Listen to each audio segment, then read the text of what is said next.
نحمده ونصلي ونسلم على رسوله الكريم أما بعد قال الله تبارك وتعالى في كتابه المجيد والفرقان الحميد أعوذ بالله من الشيطان الرجيم بسم الله الرحمن الرحيم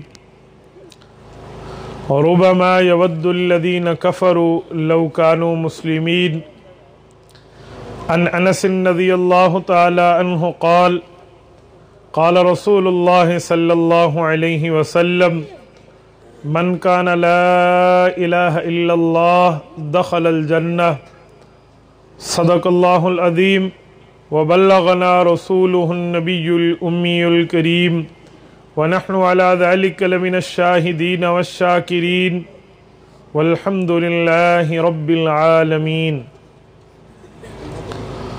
معزز دوستو، رات کے اس وقت میں آپ سے مخاطب ہوں۔ بھائی معز صدیقی جو ہمارے میزبان ہیں، اللہ پاک انہیں سلامت رکھے، خوش و خرم رکھے۔ ان کے ساتھ ہمارا وعدہ بعد نماز عشاء بیان کرنے کا تھا، لیکن کیا کہیں، ہمیشہ رسی وہی ڈھیلی جگہ ٹوٹتی ہے۔ انہوں نے مسلسل بیانات کروائے، نعت خوانی کرائی، اور آخر میں مجھے انہوں نے آپ کی خدمت میں بٹھا دیا ہے۔ میں جلسے کے انتظامات بھی دیکھتا ہوں اور رات کی سردی کا عالم بھی دیکھتا ہوں اور آپ کے بیٹھنے کو داد بھی دیتا ہوں۔ میری عادت نہیں ہے میں کبھی اتنا دیر سے بیان کروں۔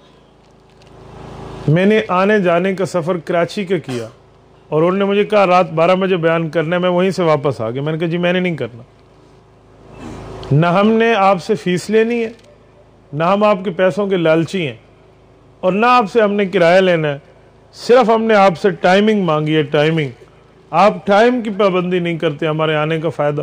میں واپس آ گیا۔ یہ میری ترتیب ہے، میں اتنا لیٹ کبھی بیان نہیں کرتا۔ مجھے پتہ ہے ہم نے اور آپ نے یہاں زندگی گزارنی ہے۔ صبح کی نماز کون پڑھتا ہے پھر میں دیکھ لوں گا۔ پوری رات لوگ جلسے کرتے ہیں، سنتے ہیں۔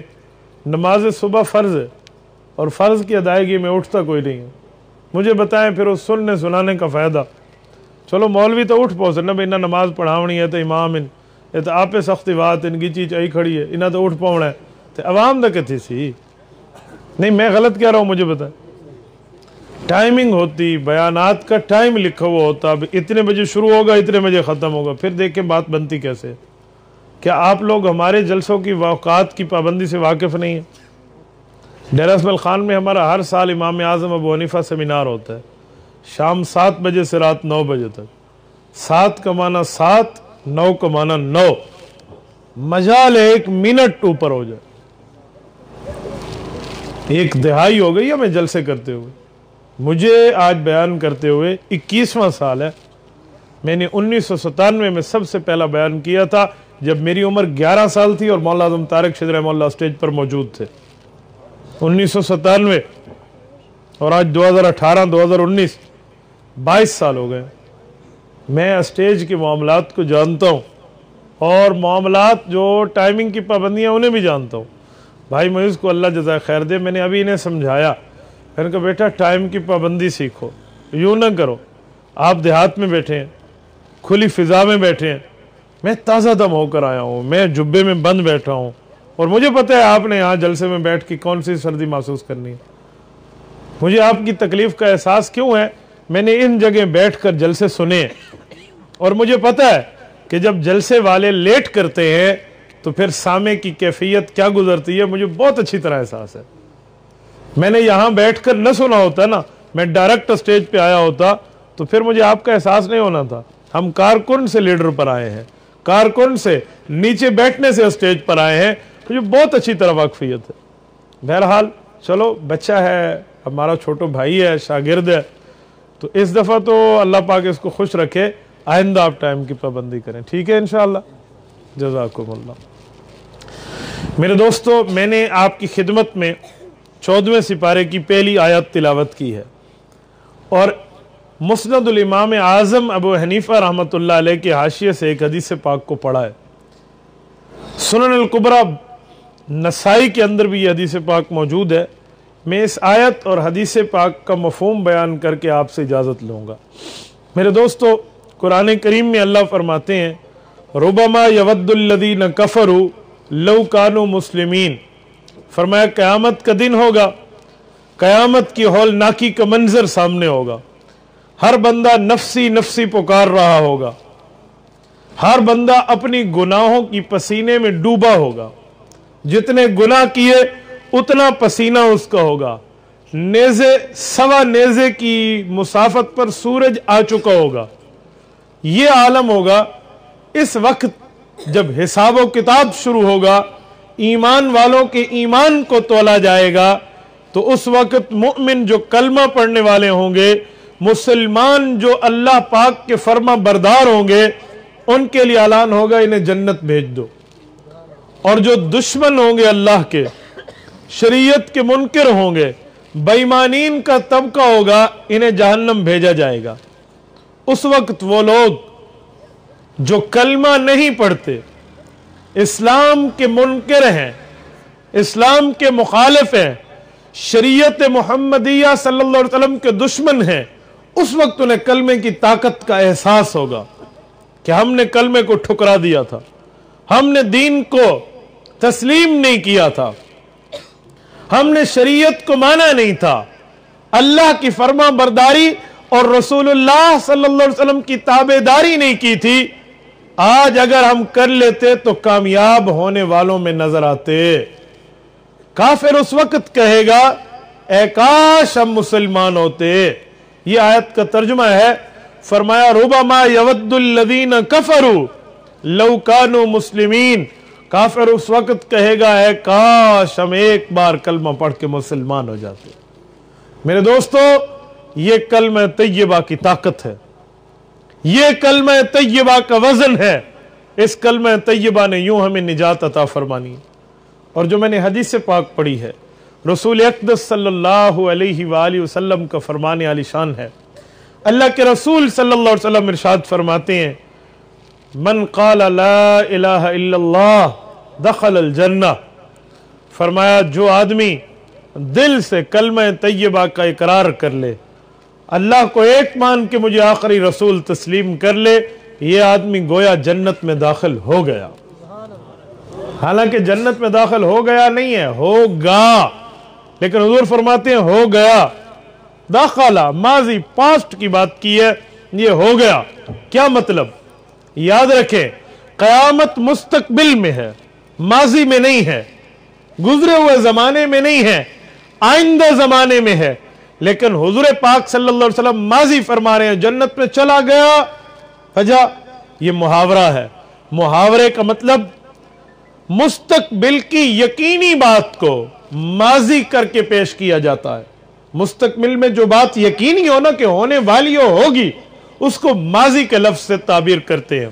میں مثال دیتا ہوں، کوئی بندہ کسی کو ناحق قتل کر دے، اللہ محفوظ رکھے، اللہ ناحق قتل سے محفوظ رکھے، بہت بڑا گناہ ہے۔ لوگ آج قتل کو بہت آسان سمجھتے ہیں، کسی آدمی کا قتل کر دینا، کسی مسلمان کا خون بہانا، یہ اتنا بڑا گناہ ہے، اتنا بڑا گناہ کعبۃ اللہ کو گرانا بھی نہیں۔